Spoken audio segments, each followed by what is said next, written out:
I initially was going to take the high road in this situation and not say anything. But the reality is I cannot keep getting attacked. My character can't keep getting attacked.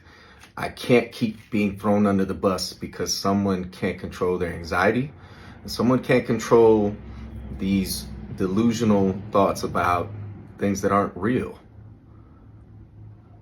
I am in no way wanting to attack anybody. My purpose in my life has always been to protect. I haven't ran to social media every time something happened to me in that relationship. Because trust me, with all the receipts and all the things that have happened, I could have. But I've chose to do what a real man does, and that is protect the person that I've been with. In this situation, I'll be very clear. I've been single for the last 6 months. We have been trying to identify what that looks like, closing one chapter and figuring out what it's like to be friends again. I've been very specific about my boundaries. I've been very specific about where we stand as friends. Go date anybody you want. I'm going to date when I'm ready. I am emotionally unavailable to you, and I'm physically unavailable to you. Now, birthday comes up, plans are put in place. Of course, I want someone that I consider to be family to be involved in that, because if anybody knows her, she is big on birthdays. I don't lead people on. I'm very direct. Listen, if anything that you're doing or that you want to do comes with an agenda, I don't want to be involved in it at all. I don't want you to be involved in my birthday plans. I don't want you to come to Turks and Caicos. This is not a reconciliation time. Whatever you decide you're doing, it's because we're friends and because I'm still being involved in my son's life. I still would love for you to have a relationship with my children, but not to the extent that you make up these stories that aren't real. I went to New Orleans.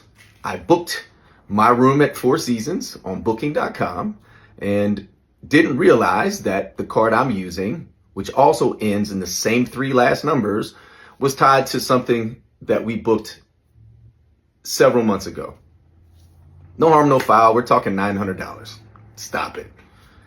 While I'm in New Orleans for a funeral, my really good 25 plus year friend who passed away, I spent time with his family. I extended my stay because I needed time to reset. So I get a call yesterday. Hey, did you stay at Four Seasons? Yeah, I did. In fact, I extended. I gave them my card and everything's good. Why? What's up? Oh, well, I got a call about some chick who used my card at Four Seasons. I said, that's not possible. This is funny. Ha ha ha. What are you talking about? Well, I thought we can friends. We can talk about it, but this is laughable. I didn't stay with anybody at the Four Seasons. I'm not seeing anybody. Wasn't on a date. None of that. If I was, you're my friend. What do I have to hide about that? I'll just say cooler heads didn't prevail. And next thing you know, I'm on her story and I'm being accused of things which are just blatantly not true. I have never led Tamar Braxton on. I never will, nor will I. There are people, hate the name drop, but hey, Carlos King, you got me involved in this. You're part of the reason why we became friends.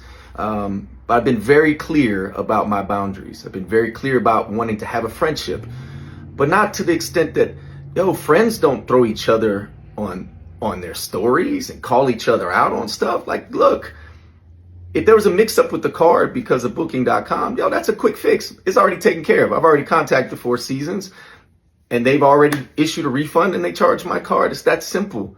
Where did this random woman come in that you called a tramp? Somebody I became friends with on Instagram like maybe 3 days ago? It's just a reach, and I'm tired of having to stay quiet and not defend myself. Mental health is real, and I understand how sometimes anxiety can get the best of us, but you just don't go on social media and start attacking somebody you say that you love, that you care for as a friend, and then you post pictures of you and my daughters together, but then you're throwing their dad under the bus.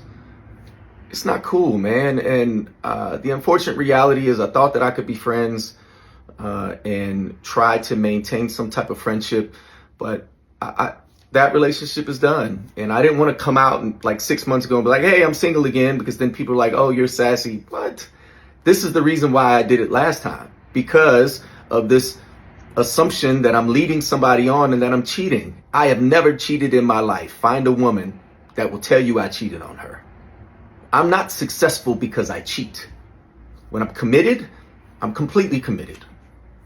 Now, I'm not going to go there. There's a lot more I could talk about. I'm not going to do it because this isn't about revenge. This is about saying, hey, wait a minute.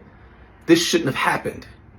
Picking up the phone and talking calmly and saying, hey, Jay, I got charged on my card. You stayed at Four Seasons. Okay, cool. But then you had to find a random narrative to go with it.